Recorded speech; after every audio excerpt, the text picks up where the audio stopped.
Hello mga Freddy! It's Holy Thursday and we're here at Colobo Farm dito sa Itbayat. Of course, with my Freddy Chats. Ayan. Oh, ito ang panahon. Malamig pa dito mga Freddy. Kung dyan sa mainland ay super init na. Dito medyo malamig-lamig pa. At kita nyo naman si Jess naka-thermal jacket. Ayan. Si Atasha ay naka-ayan. Pasukin natin ang ano. Hi, Uncle! Good morning po. Good morning po. So, i-storbohin natin. This is the Colobo Farm. Yan. Ayan. Oh, diba? Ang ganda. Ganda. Oh, diba? Dito kami magbe-breakfast mga Freddy. Ayan. So, wala kami sa sentro. Itbayat. So, nandito kami sa Colobo Farm.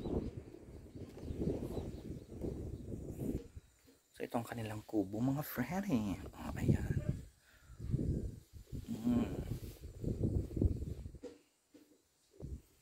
Ang ganda. Ganda, diba?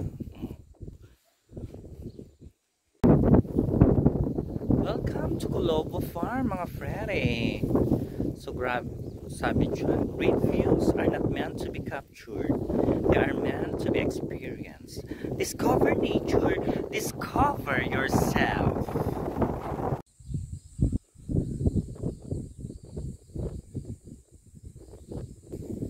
Wow, the bonggang-bonggang breakfast. Ang tawag dito tapay. Tapay. Ano to? Steamed na rice sa banana. Ay. Sabi ko sa iyo, Ma'am Richie, walang rice. Okay lang, Diyos ko. It's okay. Ang natutuwa ko yung lalagyanan. Ay, sige, iwan natin dun, Mami. True. Ayan, dyan lang siya. Para cute. Ayan.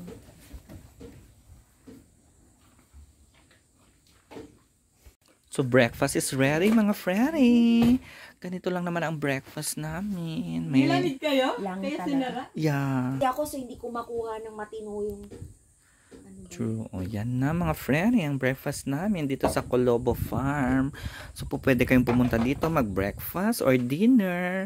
Basta, i-chat lang si Madam Joanne in advance para makapag-prepare siya. Ayan. Kung nandito. Ayan. So, breakfast na tayo mga Freddy. In the Father, the Son, and the Holy Spirit. Amen. Bless us, O Lord. In this thy gifts which we are about to receive from the bounty through Christ our Lord. Amen. sarap naman ng isda. Ah, diba?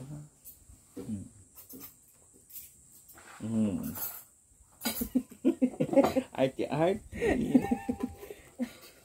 May pag... Ito after ni cute. Tapay. This one. Yeah. Yan. So, this is tapay. Combination of malagkit, rice, and Saging. saging. So good. Gusto mo kumain sa Ang laki niya. Diba?